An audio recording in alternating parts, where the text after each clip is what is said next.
kuartal kita, tema kuartal kita kalau saudara perhatikan itu connected with his family, ada di depan saudara. Dan khususnya bulan Mei, bulan Juni, kali ini kita akan membahas tentang vision and life. Visi dan kehidupan, saudara-saudara. Nah saudara, untuk meramu semuanya ini, kembali saya akan menyajikan satu menu makanan rohani pada pagi hari ini. Nama menunya itu adalah Purpose Driven Community. Atau komunitas yang digerakkan oleh tujuan ilahi. Saudara, kalau kita perhatikan sudah menjadi ayat dasar kita di dalam bulan ini. Amsal pasal 29 ayatnya yang ke-18. Bila tidak ada wahyu, menjadi liarlah rakyat. Berbahagialah orang yang berpegang pada hukum. Nah kalau kita melihat terjemahan-terjemahan yang lain, maka dia menghadirkan sebuah kata visi di dalamnya. Where there is no vision, kata Alkitab terjemahan Amplified, Bapak Ibu Saudara. Yang dimaksudkan dengan vision adalah revelation of God and His word. Perkataan Tuhan. Jadi visi itu adalah pernyataan Allah, firman Allah. The people are unrestrained, but happy and blessed is he who keeps the law. Dan berbahagialah orang-orang yang berpegang kepada hukum Tuhan. Jadi jelas Bapak Ibu Saudara, kalau kita berbicara, apa sih visi? Susah banget gitu rasanya ya. Memahaminya tuh sederhananya visi itu adalah perkataan Tuhan. Firman Allah, pernyataan Allah. Makanya pewahyuan dalam konteks Amsal 29 ayat 18 bagian A itu kata pewahyuan itu berarti visi ilahi. Itu berarti penglihatan nubuat atau petunjuk dari Tuhan.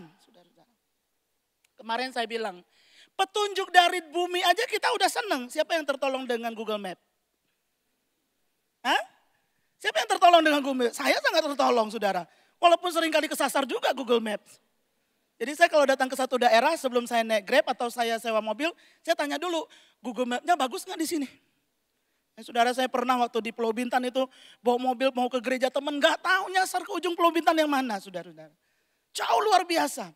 Ya, beberapa waktu yang lalu saya ajak ponakan-ponakan kami main ke Candi Borobudur, mampir ke Ambarawa, nginep di satu tempat di Ambarawa, terus kami coba lihat, oh di situ ada daerah wisata bagusnya.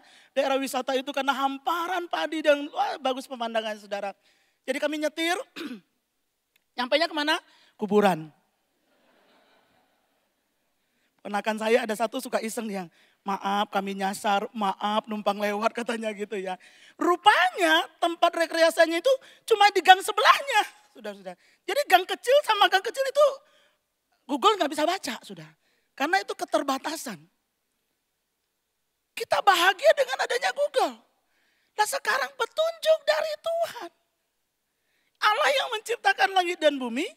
Allah yang alfa omega, yang awal dan yang akhir. Allah yang mengerti semua kondisi dan keadaan. Allah yang tahu apa yang terjadi di masa lalu kita, apa yang terjadi sekarang, dan apa yang akan terjadi di masa datang. Bukankah itu sesuatu yang sangat luar biasa? Kalau kita bisa menerima penyataan Allah, saudara-saudara.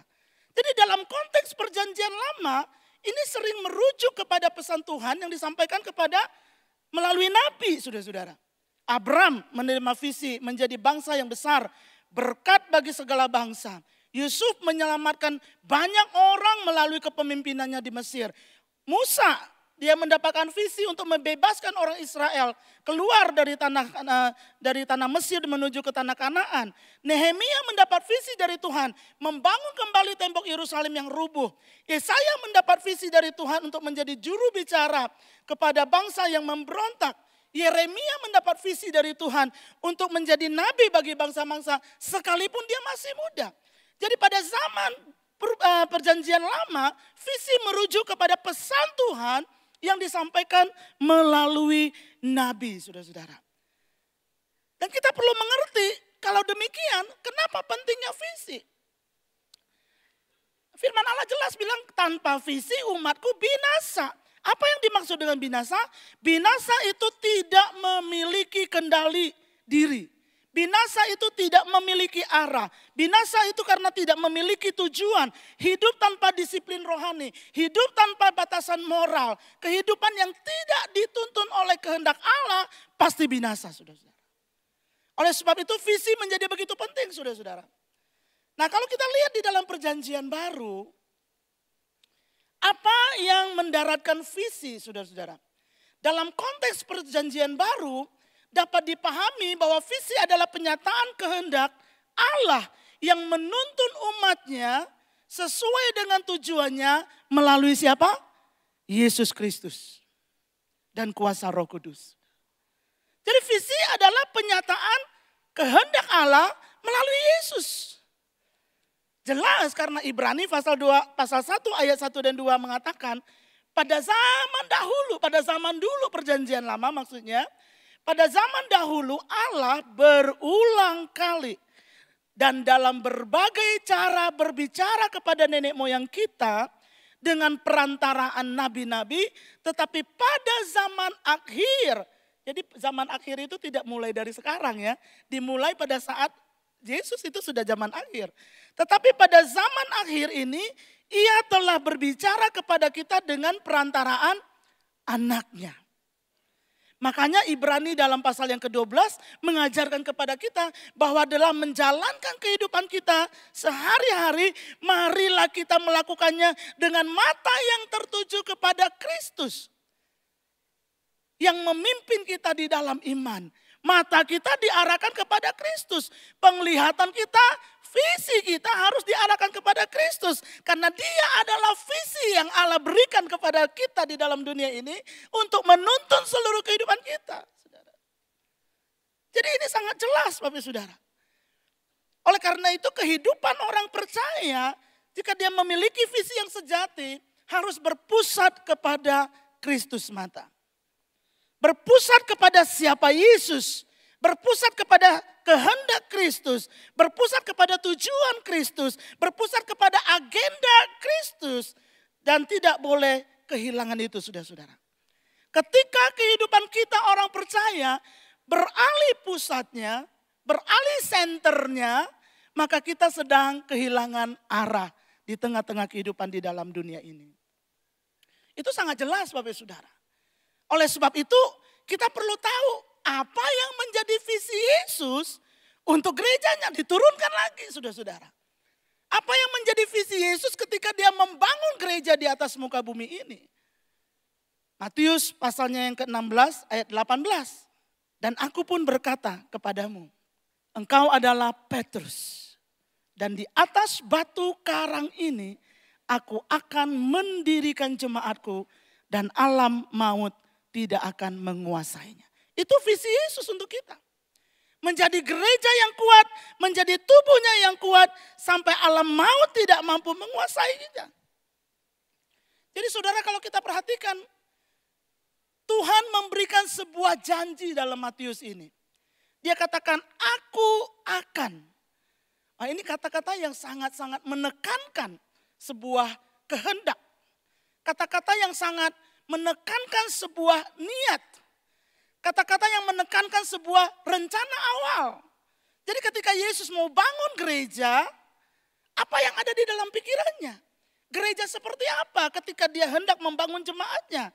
Ya, dan jelas dikatakan jemaat yang dan alam maut tidak menguasainya, saudara-saudara. Saya suka banget dengan ayat ini. Karena ini memberikan sebuah motivasi untuk survive. Ayat ini memberikan sebuah motivasi dan kekuatan untuk bertahan. Ketika saya lemah menjadi seorang anak dalam keluarga. Dan saya mulai menyerah menjadi seorang anak. Dan tumbuh tidak hormat kepada orang tua. Ya, saya tahu peperangan sedang terjadi. Dan saya tidak ditetapkan untuk kalah. Ketika saya menjadi seorang hamba Tuhan, begitu banyak tantangan, begitu banyak rintangan, 23 tahun melayani jemaat GSJLN yang sangat luar biasa. Luar biasa baik maksud saya. Luar biasa itu bisa diartikan banyak hal saudara. Kalau ditanya bagaimana kabar Korizal? Luar biasa. Luar biasa apa dulu kok? Luar biasa buruk atau luar biasa baik saudara-saudara? Itu penting itu. Saudara kalau ada orang bilang luar biasa tanya dulu. Luar biasa apa nih Ci? Esther, luar biasa apa nih? Baik, buruk, sedang-sedang. Luar biasa ngegantung saya hidupnya. Ketika mau menyerah, ingat. itu bukan maksud Tuhan mendirikan gerejanya, yaitu saya. Ketika berhadapan dengan tantangan sakit penyakit dan mulai menjadi lemah dan mulai menjadi letih dan lesu dan berbeban berat. Dan sepertinya kita terhimpit, udah jatuh ketimpa tangga, digigit anjing gila. Rasanya hidup ini kok begitu amat gitu ya. Ingat, Yesus bilang, aku mendirikan, aku akan mendirikan. Jadi dia yang akan mendirikan saudara-saudara. Dan ini penghiburan menjadi leader-leader. Dan ini menjadi penghiburan bagi orang tua rohani. Ini menjadi penghiburan bagi kita. Saya nggak tahu berapa banyak Bapak Ibu Saudara leader, pemimpin-pemimpin orang lain, baik dalam kelompok kecil ataupun kabit atau apapun juga saudara-saudara. Kalau kita sedang menggembalakan, lalu kita menghadapi tantangan yang berat, ini kenapa oikosnya makin didoain makin jauh dari Tuhan ya.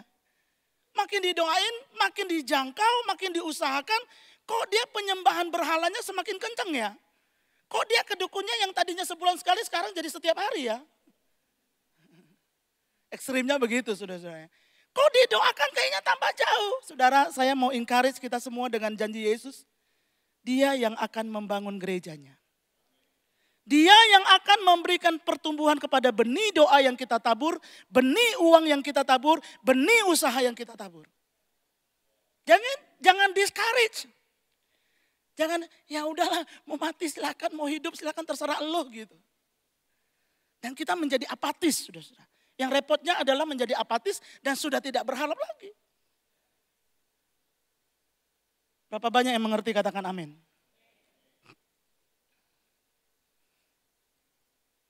Saya mengerti menggembalakan itu tidak gampang. Walaupun yang hadir cuma 5 orang, saudara-saudara. 5 orang ini cukup bikin rontok rambut. 1 aja, jangan banyak-banyak saudara. Enggak gampang, betul enggak gampang. Tapi kita mau berharap kepada Tuhan saudara. Aduh, jadi leader itu tidur aja susah saudara. Saya pernah, udah jam 11 malam, baru naik ranjang. Saudara, ditelepon. Nah, adik saya mau melahirkan, ada di rumah sakit mana waktu itu ya, lupa saya. Melania atau di mana gitu ya. Berangkat. Pas papa saya ada di rumah. Emang semua pendeta kayak begitu katanya. Nggak gampang saudara-saudaranya. Satu kali saya lagi setrika.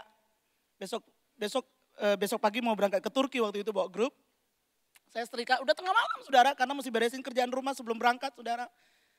Ada telepon. Pastor, istri saya minum karbol sekarang ada di rumah sakit Salak katanya.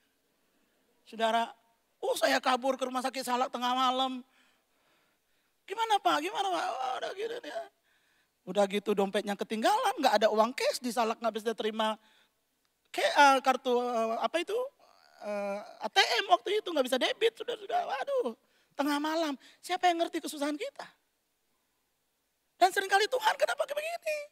Pagi baru kremasi 1, malam udah tutup peti 1 lagi. Tiap minggu hidupnya di sinar kasih saudara. Ya kalau Kof Encung mungkin dia memang panggilannya ya, jadi dia udah biasa gitu. Nggak dipanggil juga dia sedia, selalu siap sedia gitu. Tapi kalau saya kan enggak saudara. Bukan berarti saya nggak mau melayani ya, tetapi ya ada struggle, masing-masing kita punya struggle. Karena mungkin karunia kita bukan di situ saudara. Jadi tapi janji Tuhan yang menghidupkan kita, amin.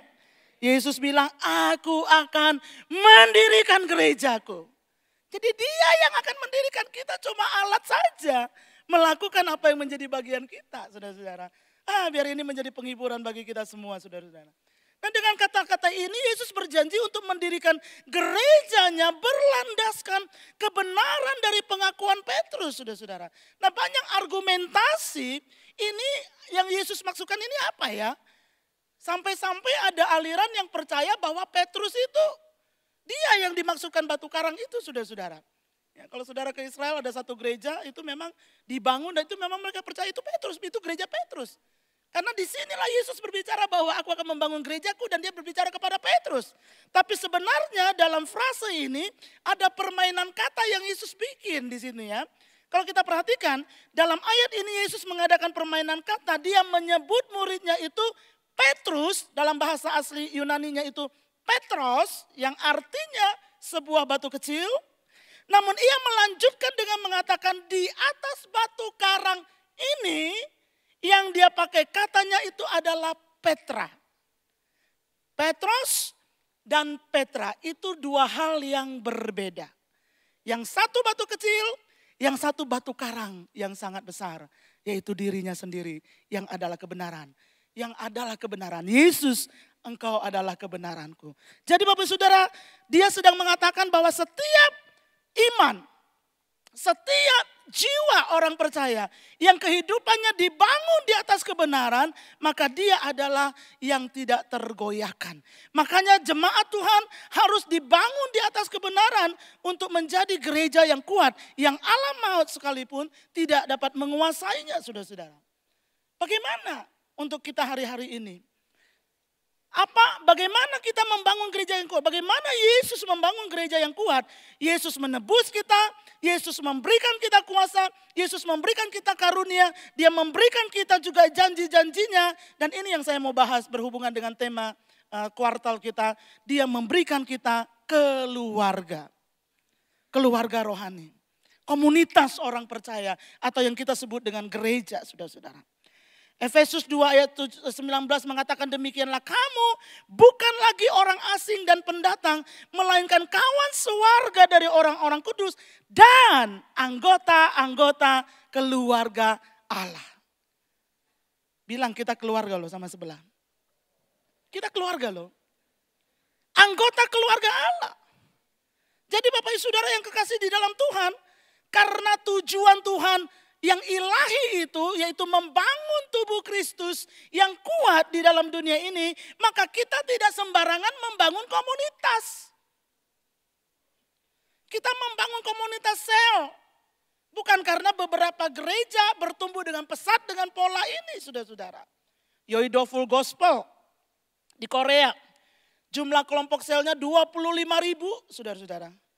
Usia gereja 67 tahun. Ya, dan hari ini hampir 800.000 jemaatnya. Di kota Seoul aja 200.000, saudara-saudara. Ada Mission Karismata Internasional negara di Kolombia. Salah satu gereja di Kolombia, jumlah kelompok selnya 14.000, usia gerejanya 42 tahun. Ya, memiliki jemaat lebih dari 25.000 anggota yang menghadiri ibadah setiap minggu. Di El Salvador ada Elim Christian Mission dengan kelompok selnya 11.000 dengan jumlah jemaatnya 73.000 jiwa. Baru-baru ini kami ke Singapura dan mendengarkan seorang Setis Kumar, jemaatnya 400.000 jiwa, saudara-saudara. Di India.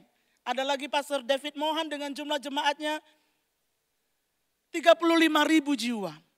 Dan kelompok selnya hanya terdiri dari 3-4 orang, 5 orang. New Life Assembly of God di Chennai. Ya.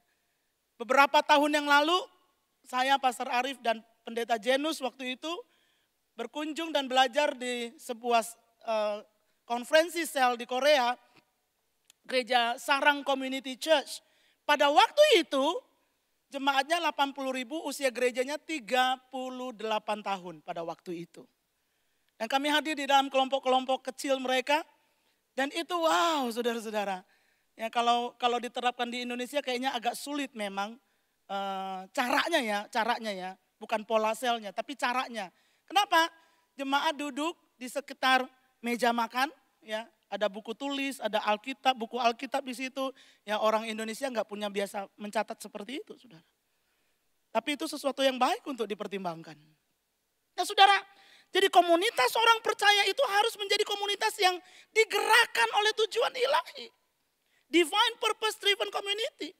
Bukan yang lain. Karena ini adalah pola yang Yesus tunjukkan untuk membangun gereja yang kuat, saudara-saudara. 2013 saya pernah diberikan buku oleh Pastor Arif, oleh-oleh. Jadi kalau Pastor Arif pulang dari mana-mana jangan minta coklat. Ya, karena dia tahu apa buku yang saya mesti baca, saudara. Jadi dia bawain saya buku. Dan buku ini sangat memberkati saya dan sangat menolong saya. Saya baca udah bolak-balik dan ada satu bagian yang berhubungan dengan ini yang saya catat di sini.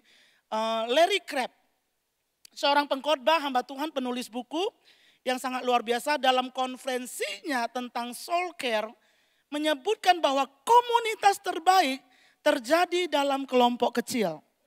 yang disengaja untuk pembentukan spiritual, ya, atau spiritual formation. Dan ini bukan sekedar kelompok belajar Alkitab, bukan sekedar kelompok pertemuan doa, bukan sekedar kelompok pendukung ataupun supporter, bukan sekedar kelompok sosial, namun kelompok yang terdiri dari orang-orang yang menaruh janji bersama, komitmen bersama untuk menjadi agen pembentukan rohani dalam kehidupan satu dengan yang lain. Nama bukunya Reclaiming God's Original Intent for the Church. Terbit tahun 2004, sampai hafal saya karena banyak paper saya dari buku ini. Dan saudara, kelompok kecil, bukan kelompok besar. Karena di dalam kelompok besar sulit terjadi pembentukan rohani. Sulit terjadi besi menajamkan besi, kelompok kecil. Dan ini alkitabiah saudara-saudara. Jadi saudara jangan pernah bosan kalau diajak ke live group. Tanya sebelahnya, udah masuk live group belum?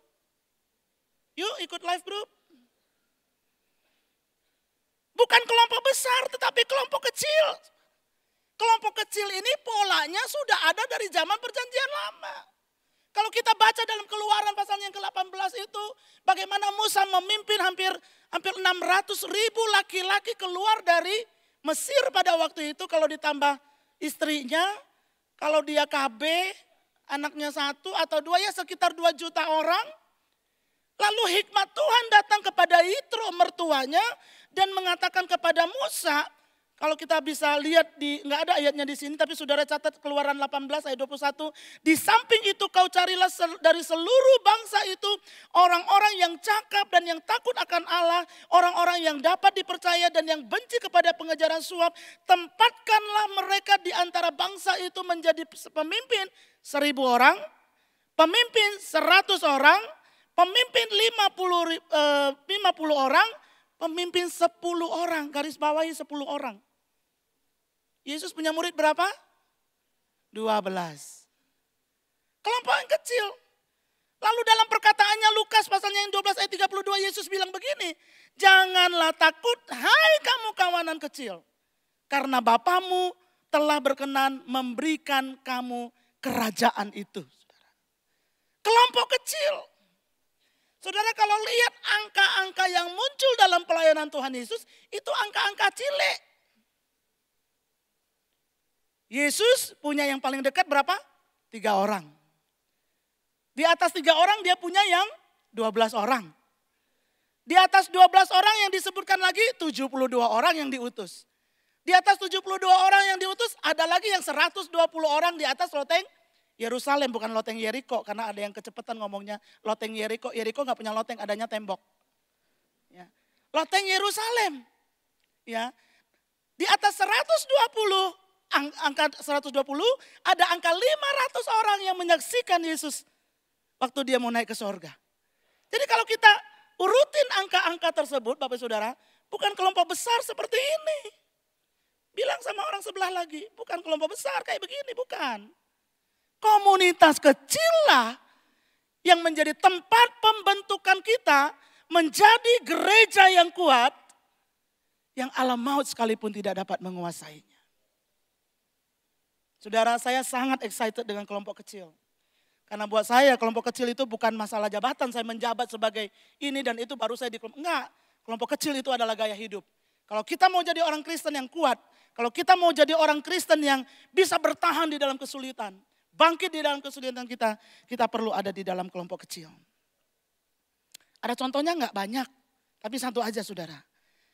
Ada contoh gereja mula-mula tentunya, tetapi kita mau lihat Markus pasalnya yang pertama. Pasal yang kedua, ayat 1-5. Sebuah komunitas kecil, tapi berdampak sangat luar biasa. Kemudian sesudah lewat beberapa hari, waktu Yesus datang lagi ke Kapernaum, tersiarlah kabar bahwa ia ada di rumah. Maka datanglah orang-orang berkerumunan sehingga tidak ada lagi tempat. Bahkan di muka pintu pun tidak. Sementara itu ia memberitakan firman kepada mereka. Ada orang-orang datang membawa kepadanya seorang lumpuh, digotong oleh 4 orang. Tetapi mereka tidak dapat membawanya kepadanya karena orang banyak itu. Lalu mereka membuka atap yang di atasnya. Sesudah terbuka mereka menurunkan tilam tempat orang lumpuh itu berbaring. Yesus ya secara manusia tiba-tiba mendapatkan kejutan di tengah-tengah khotbahnya. Dubrak ada yang turun ke bawah dari atas saudara. Dan itu bukan sirkus. Saudara, 4 orang ini lolos audisi Mission Impossible. Saya sampai ngegelitik hati pengen research gitu. Siapa sih yang bikin film Mission Impossible itu? Apa sih yang menginspirasi dia gitu saudara-saudara. Sebuah misi yang kelihatannya tidak mungkin. Sulit. Naik ke atap sambil bawa ranjang. Ranjang berisi orang loh. Saudara bayangkan ya kalau kita bayangkan atap kita yang sekarang apalagi ya. Miring begitu. Yang ada yang sakit main pelosotan nanti. Ya kan. Tanpa drone. Tanpa tali pengaman. Ini jelas bukan misi yang biasa. Mereka mungkin diskusi dulu. Halo bro, turunnya dari jendela apa iya ya? Bisa nggak ya? Nggak bisa. Pintu nggak bisa juga. Kayaknya nggak ada pilihan deh mesti dari atap. Oke atap saja. Kalau Yesus sembuhkan ya dia pasti sembuh. Kalau Yesus lihat ya pasti Yesus mengertilah katanya. Itu mungkin percakapan di antara mereka untuk sebuah mission impossible. Saudara. Nah saudara kita perlu tahu, saya coba selidiki bahwa rumah-rumah di Galilea pada abad pertama itu umumnya memiliki beberapa ciri-ciri. Ya, ciri-ciri yang pertama dia punya atap itu datar. Jadi enggak kayak kita begini. Apalagi bentuk gereja ya, lebih tajam lagi. Atapnya tuh datar dibuat dari balok kayu yang ditutupi dengan anyaman ranting dan lumpur ya, dipadatkan dengan batu yang berat untuk mencegah kebocoran ya. Lalu ada tangga eksternal, tangga di luar rumah ya. Strukturnya sangat sederhana. Atap semacam ini relatif mudah untuk dibongkar. Tetapi bukan tidak ada tantangan saudara-saudara. Mereka menghadapi tantangan dan resiko membongkar rumah orang. Karena kerumunan orang banyak tidak bisa masuk. Ada kerusakan properti, saya ingat Pastor Arif pernah khotbah, tidak diceritakan dalam Alkitab setelah pembongkaran itu siapa yang beresin. Koruben kayaknya ya. Ada kerusakan properti. Ada gangguan terhadap pengajaran yang sedang berlangsung, itu resikonya. Ada beban fisik, ada bahaya fisik. Ya. Naik sendiri aja udah ngap ya. Apalagi mesti gotong orang sakit. Orang sakit itu berat loh badannya saudara. Apalagi yang sudah menghembuskan nyawanya. Lebih berat lagi itu. Beban fisik, belum lagi potensi kemarahan orang. Belum lagi rasa malu saudara-saudara. Jadi keyakinan mereka itu betul-betul diuji. Namun apa yang mendorong mereka? Kasih kepada sahabatnya. Iman akan kuasa Yesus. Kesatuan hati. Kepekaan terhadap kebutuhan. Keberanian di dalam iman. Itu yang mendorong mereka saudara-saudara. Dan they make it. Mereka berhasil. Kenapa? Karena ada iman kolektif. Iman bersama. Markus pasal 2 tadi ayatnya 5 mengatakan. Ketika Yesus melihat apa? Iman mereka. Bukan iman orang yang sakit, bukan. Iman siapa? Mereka. Semuanya itu. Yesus melihat itu saudara-saudara. Dan tindakan yang nyata atas iman. Bukan cuma ada di dalam pikiran.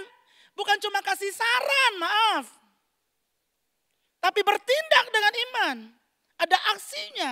Ada kesatuan di dalam visi. Semua bergerak ke arah yang sama.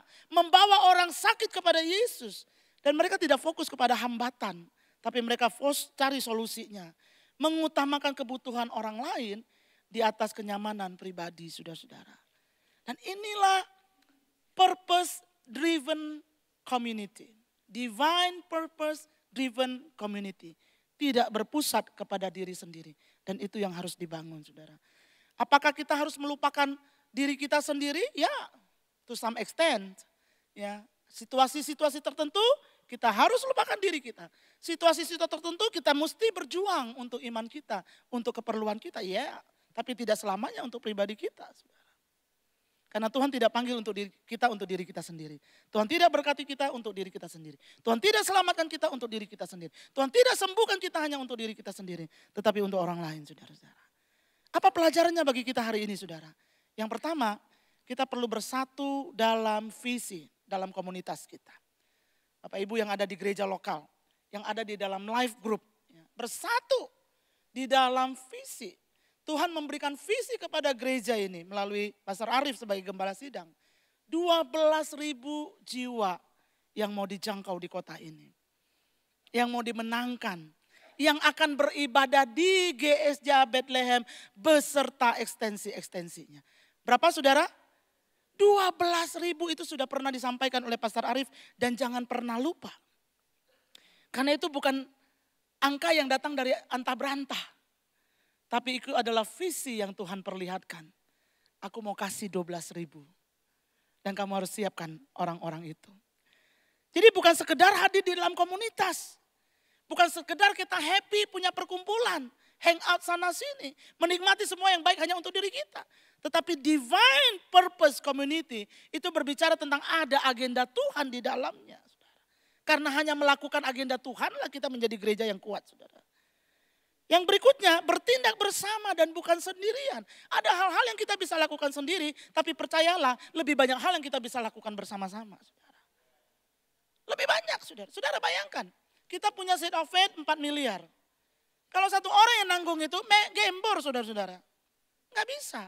Tapi kalau 4 miliar kita bagi menjadi 12 bulan, lalu dibagi lagi per kepala jemaat, lalu dibagi lagi per hari, saudara-saudara. Itu jangan-jangan jatuhnya cuma sekali makan kita. Tapi karena kita cuma terpaku dengan 4 miliar itu. Seolah-olah saya mesti menyelesaikan 4 miliar itu. Enggak. Kita bersama-sama ngomong sama orang sebelah. Kita bersama-sama. Karena ada pekerjaan besar, saudara-saudara. Kemarin kami baru rapat sama majelis. Dan yayasan mempresentasikan hasil dari semua yang kita kerjakan. Termasuk salah satunya networking dengan luar negeri, saudara-saudara. Dan Pastor Arif bilang, nak jangan sampai jemaat kita ketinggalan. Makanya saya harus sampaikan kepada Bapak Saudara, jangan sampai kita ketinggalan. Ada mission trip ini, ayo ikut mission trip. Memang kuotanya belum bisa banyak, tapi ayo ikut aja siapa aja yang duluan. Ada mission trip nanti akan ditayangkan buat saudara. Kalimantan Barat menantikan kita, Kabupaten Lingga Utara menantikan kita untuk datang dan menjangkau suku-suku laut yang ada di sana, saudara. Visi korporat itu sangat penting, saudara-saudara. Karena kita terdiri dari tangan, ada yang menjadi kaki, ada yang menjadi mata, ada yang menjadi telinga. Kalau tangan dibebankan dengan pekerjaan mulut, susah, saudara-saudara. Coba ngunyah pakai tangan, bisa enggak? Bisa kalau bubur. Coba nasi padang. Enggak bisa, saudara-saudara. Bersedia mengorbankan kenyamanan, bersedia membuka atap, saudara-saudara. Jangan takut dengan hambatan, karena bersama kita bisa. Saya selalu ingat Keluaran 32 ayat 30. Bagaimana mungkin satu orang dapat mengejar 1.000 orang. Dan 2 orang dapat membuat lari 10.000 orang. 1 orang dalam hadirat Tuhan, dia bisa mengalahkan 1.000 musuh. 2 orang dalam hadirat Tuhan, dia bukan mengalahkan 2.000, tetapi 10.000. Bayangkan kekuatan kalau kita bersama-sama, saudara. Oleh sebab itu, saudara, mari terkoneksi dengan keluarga Allah untuk visi ilahi. Mari terkoneksi. Jangan jadi anggota jemaat yang datang minggu, hanya datang hari Minggu saja. Enggak mau tahu urusan yang lain, enggak. Bilang sama sebelah lagi, jangan seperti itu. Kita harus tahu visi, kita harus tahu pola yang sedang dibangun, budaya yang sedang dibangun, supaya kita bisa bersama-sama melakukan kehendak Allah dan menjadi gereja yang kuat, yang pada akhirnya maut pun tidak bisa mengalahkannya. Amin, saudara. Mari bangkit berdiri bersama-sama.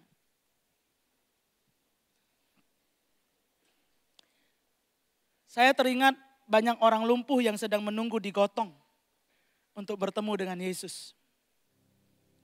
Orang yang lumpuh secara jiwa, orang yang lumpuh secara roh, orang yang lumpuh bahkan secara fisik. Banyak yang perlu digotong untuk datang kepada Yesus dan bertemu dengan Yesus. Mungkin mereka ada di dalam keluarga kita. Mungkin mereka ada di dalam sekitar lingkungan kita. Mungkin dia ada di tempat pekerjaan kita. Mungkin dia ada di toko kita. Mungkin dia ada di lingkaran perdagangan kita, saudara-saudara. Saudara, bersama kita bisa. Saya mau tutup dengan kesaksian ini, saudara. Beberapa waktu yang lalu, saya dapat kabar dari ketua live saya. Saya punya ketua live. Ya. Ketua live saya bilang begini, Ci, ada anak nih. Dia ragu untuk terima Yesus. Padahal dia sudah ke gereja. Oh ya? Udah pernah ditanya belum ragunya kenapa? Ya, karena dia masih percaya bahwa Yesus itu salah satu nabi, bukan Tuhan. Akhirnya dalam satu kesempatan, anak ini datang ke live group kita, saudara-saudara. Ini dia kesempatannya. Jadi saya gotong royong sama ketua live-nya, sama leadernya. Dan kita mulai tanya dia. Dan kita mulai bersaksi sama dia. Dan kita mulai menceritakan kebenaran-kebenaran dia. Saudara, dalam waktu 1 minggu dia pulang. Dan saya dapat kabar dia terima Yesus dan mau dibaptis. Dan sudah dibaptis di awal tahun kemarin. Saudara, banyak yang perlu digotong. Dan kita perlu kerjasama. Kalau saudara punya orang-orang yang saudara mau bawa kepada Yesus. Dan saudara rasanya berat, minta anggota live bareng-bareng. Bersama-sama, saudara-saudara. Mari kita datang kepada Tuhan pada pagi hari ini. Dengan kebenaran firman yang kita sudah dengar. Kalaupun ada di antara saudara yang merasa lumpuh dalam iman saudara. Dalam pengharapan saudara dalam kehidupan. Hari ini Tuhan mau pulihkan kita. Amin. Tapi kita mau taruh komitmen bersama-sama. Mengiring Yesus seumur hidupku. Haleluya. Komitmen mengiring Yesus itu berarti tertanam di dalam tubuhnya. Komitmen mengiring Yesus itu berarti kita mengikuti cara dan pola Tuhan. Bukan pola yang saya suka, bukan. Dan Tuhan tidak menetapkan kita untuk menjadi orang Kristen yang hidup sendirian. Walaupun kita ke gereja. Tapi Tuhan mau kita terkoneksi dengan keluarganya.